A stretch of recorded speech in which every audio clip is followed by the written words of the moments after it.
De retour à Tout savoir, nous sommes au Musée canadien de l'histoire et comme je l'ai dit, mercredi à l'émission, on vous présentera en primeur une exposition qui ouvre ses portes aujourd'hui 5 avril et avec moi, le conservateur archéologie centrale du Musée canadien de l'histoire, Pierre Desrosiers.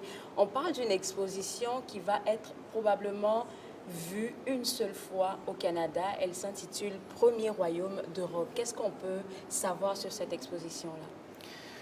Oui, c'est une exposition qui a été présentée d'abord dans une version réduite à New York et ensuite dans la version actuelle au Film Museum de Chicago. Oui. Et nous, on a fait quelques adaptations pour le public canadien et c'est la seule place où ça va être présenté au Canada, c'est ici à Gatineau, au musée.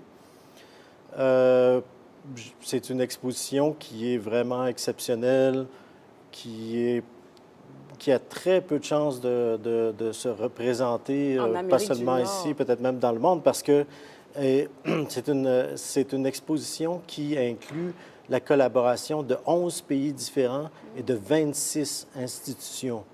Vous pouvez imaginer, chacun de ces pays-là ont leurs propres règles, leurs propres lois par rapport aux artefacts. Et donc, c'est un tour de force incroyable que les conservateurs du Film Museum ont réalisé en amenant tous ces gens-là à collaborer ensemble pour présenter un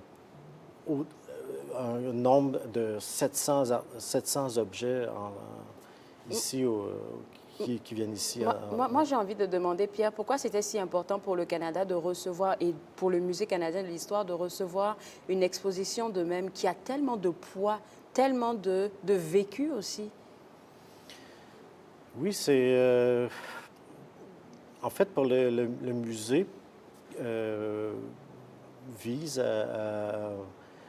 quelque part à informer le public canadien de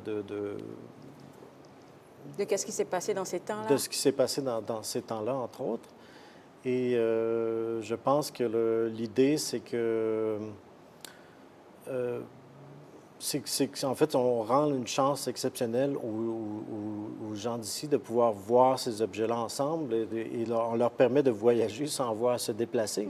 De toute façon, si les gens devaient voyager, qu'ils devaient passer à travers 11 pays pour voir tout ça, c'est presque impossible. Donc, c'est aussi une exposition qui a vraiment un caractère universel parce que l'exposition va à la recherche des origines de la monarchie. Donc, l'exposition n'est pas sur la monarchie ou l'histoire de la monarchie, mais l'exposition va à la recherche des origines de la monarchie. Et ce qu'on appellera en anthropologie, plus précisément, on dirait peut-être que c'est les origines des inégalités sociales dans le monde. On va en revenir un peu plus tard parce que ça fait partie du contenu même de cette exposition-là. Mais j'ai envie de revenir sur ton rôle en tant qu'archéologue et comme personne qui a adapté en fait cette exposition-là au public canadien. Comment tu as réussi à faire ça? En fait, je faisais partie d'une équipe. Donc, principalement, il y avait un trio avec lequel j'ai travaillé. Et donc, c'est une personne qui est une scénographe qui, donc, a refait la scénographie de l'exposition pour déterminer quels vont être les moments forts, les moments de transition, quelle est l'idée qu'on veut véhiculer à travers l'exposition. Et une autre personne, donc c'est Carrie McMaster, puis Mark Percy, qui lui est responsable de l'expérience du visiteur. Et donc, on a travaillé les trois ensemble. Et moi, mon rôle, c'était être celui de conservateur hôte de l'exposition. Ce qui veut dire d'être responsable du contenu et que dans notre adaptation, on respecte le contenu de l'exposition, qu'on soit chronologiquement, que ce soit logique, qu'est-ce qu'on fait aussi, les personnages qu'on a créés pour illustrer l'exposition, etc.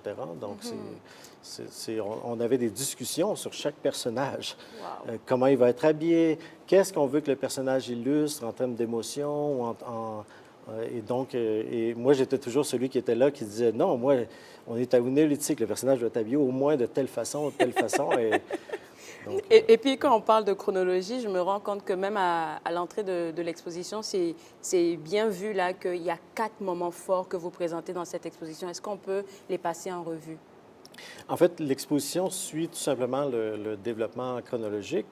C'est le Field Museum ont créé une histoire épique, une véritable histoire épique qui nous fait traverser à travers les âges, 6500 ans d'histoire finalement qu'on traverse. On commence avec la couronne de la dernière couronne qui a été commissionnée en Europe pour la reine Marie, qui est d'origine d'Angleterre, mais qui était la reine de Roumanie. OK. Et c'est la dernière couronne qui a été commissionnée en Europe pour partir d'un modèle. Donc, on s'est dit, mais tout le monde sait c'est quoi, c'est quoi un roi et une reine. Tout le monde a une idée, qu'est-ce que c'est un roi et une reine. Mais est-ce qu'on s'est déjà demandé, mais d'où viennent les rois et les reines? Comment l'idée que des gens comme ça puissent exister et comment ça s'est développé? Et ça va beaucoup plus loin que ça, parce qu'on peut aller jusqu'à aujourd'hui. On s'est dit, mais les richesses du monde sont concentrées dans les mains tellement un petit nombre d'individus. On a un petit nombre d'individus, moins de 10 individus, qui contrôlent pratiquement la moitié des richesses de la planète. Comment on est arrivé à avoir une telle concentration des richesses entre les mains d'un aussi petit nombre de personnes? Donc, il y a vraiment une thématique universelle dans l'exposition. Où on parle des par rapport à ça. inégalités, les inégalités. Et je vais dire deux thématiques, même selon moi, ressortent de cette exposition-là. C'est déjà l'occasion unique que vous offrez à vos visiteurs de voir comment les gens avaient accès au pouvoir. Ça, c'est une première des choses, je pourrais le dire, les origines même du pouvoir et l'accessibilité au pouvoir. Et deuxièmement, les inégalités sociales. Et on le voit tellement, là, j'ai pu t'entendre faire une entrevue avec un autre média où est-ce que tu mentionnais que le rituel pour les enterrements était aussi une manière de montrer aux gens combien j'étais riche en son temps. C'est ce que les conservateurs qui ont développé ça ont essayé de se demander, mais qu'est-ce qui a créé, comment les gens ont fait pour partir de sociétés qui sont égalitaires, où on partage tout ce qu'on a avec notre communauté, comment les gens sont partis d'une société qui était égalitaire pour acquérir du prestige et se mettre à garder pour eux, à concentrer pour eux les richesses de leur communauté et finalement devenir éventuellement, avec le temps, une élite qui a émergé de cette convergence. C'est juste incroyable et je me rends compte qu'on a plus de 700 objets rares qui seront vus ici. C'est sûr que je ne peux pas me permettre de te demander c'est quoi tes préférés parce qu'ils viennent de différents pays. Fait que chacun a son histoire, chacun a sa particularité. Mais moi, je vais le dire là que je pense que j'ai eu des crushs, des petits béguins pour tout ce qui est bijoux. Je pense que ça, là, c'est quelque chose qui va intéresser beaucoup de femmes, de voir comment les bijoux, auparavant, étaient confectionnés avec beaucoup de minutie. Oui, l'exposition est aussi basée sur...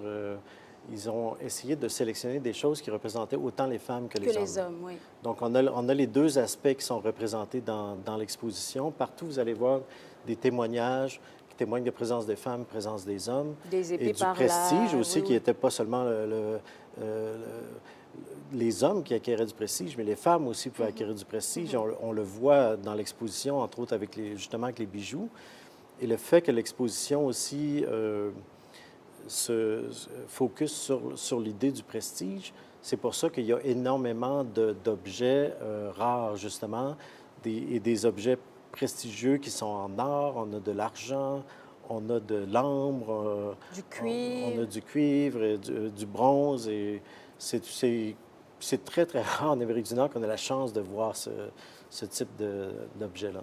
Quelle est l'histoire, je dirais pas l'histoire, mais quel est l'aspect de cette exposition-là? Je sais que tous les aspects sont venus te chercher, mais il y a forcément peut-être un ou deux aspects où est-ce que tu t'es dit « Ah oui, j'apprends quelque chose » ou ça réveille ma curiosité un peu plus. C'était quoi? Personnellement, j'ai beaucoup appris. J'ai beaucoup appris dans l'exposition. J'imagine. Ils ont utilisé des thèmes de l'anthropologie qui sont assez classiques. Justement, les rituels, la religion, L'autre thème, c'est la technologie, l'évolution de la technologie, parce que c'est comme ça qu'on passe à travers les âges, donc du néolithique, qui est encore à l'âge de la pierre, qu'on arrive à l'âge du cuivre, l'âge du bronze et à l'âge du fer. Les échanges aussi. Donc, comment le monde, qui était un petit monde de villageois, qui était avec peu de communication avec l'extérieur, comment ce petit monde-là, tranquillement, s'est élargi pour devenir un monde de beaucoup plus global, avec des échanges beaucoup plus global avec leurs voisins et même de plus en plus loin. Et finalement, l'autre thème qui se développe avec le temps, c'est le thème de la guerre, des conflits. Oui, on voit dans cette exposition, on peut voir des casques, comment les guerriers auparavant, ou bien comment on les appelait là, ces soldats, les soldats, comment ils se couvraient et tout ça. Il y a tout ça dans cette exposition-là, c'est fou, hein? Oui, c'est un des gros changements se produit après qu'on a découvert la métallurgie. On arrive donc à l'âge du cuivre, on découvre le cuivre. Le cuivre est à l'époque, ce n'est pas un matériau qui est encore très utilitaire parce que le cuivre, c'est un métal qui est mou. Donc, si vous utilisez une hache en cuivre, vous n'irez pas loin parce qu'éventuellement, la hache, rapidement, vous devez devoir l'aiguiser tout le temps, puis ça ne sera pas long qu'il n'y aura plus de hache. Donc, les gens, ce qu'on appelle l'âge du cuivre, c'est appelé le chalcolithique. Donc, c'est encore une époque où la pierre était, je dirais, principalement utilisée. Mais lorsqu'on arrive avec un alliage, donc on va former à l'âge du bronze, et on arrive à créer à partir du cuivre et l'étain un matériau qui est beaucoup plus solide. Et là, on a vraiment des vraies épées, des vraies haches qui sont fonctionnelles et plus juste prestigieuses. Et c'est là qu'on a aussi l'arrivée comme vous voyez dans la transition, on a l'arrivée du cheval qui se fait en Europe, qui arrive des steppes. Et le cheval va introduire quelque chose de nouveau aussi.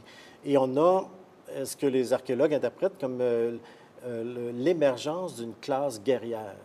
C'est-à-dire que c'est des gens qui ont acquis du pouvoir, qui ont acquis des richesses, mais qui sont eux-mêmes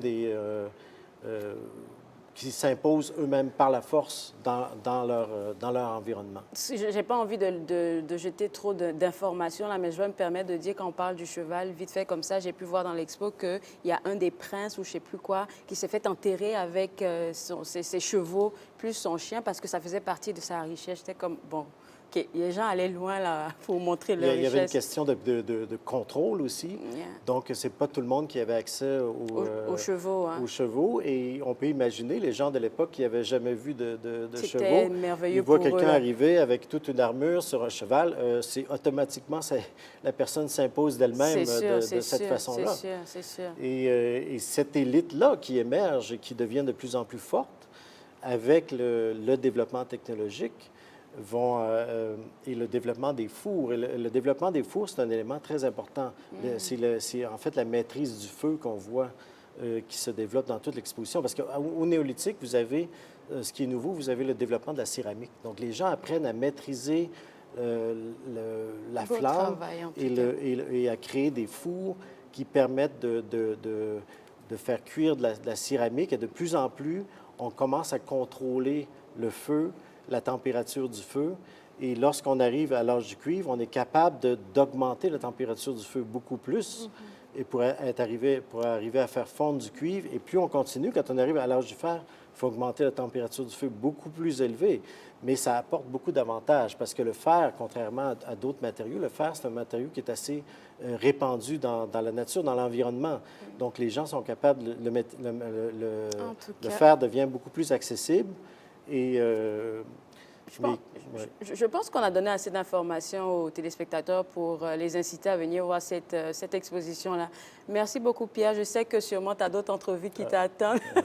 Alors, pour vous autres à la maison, ce que je vais vous inviter à faire, c'est venir au Musée canadien de l'histoire pour voir cette magnifique expo qui s'intitule « Premier royaume d'Europe », qui ouvre officiellement au grand public aujourd'hui, 5 avril, et elle s'étendra jusqu'au 19 janvier 2025. Beaucoup d'activités à faire ici en famille. Alors, visitez le site web www.museecanadien-de-l'histoire.ca pour avoir plus d'informations sur cette exposition et pourquoi pas venir la visiter. On se voit juste après la pause. Vous regardez Tout savoir.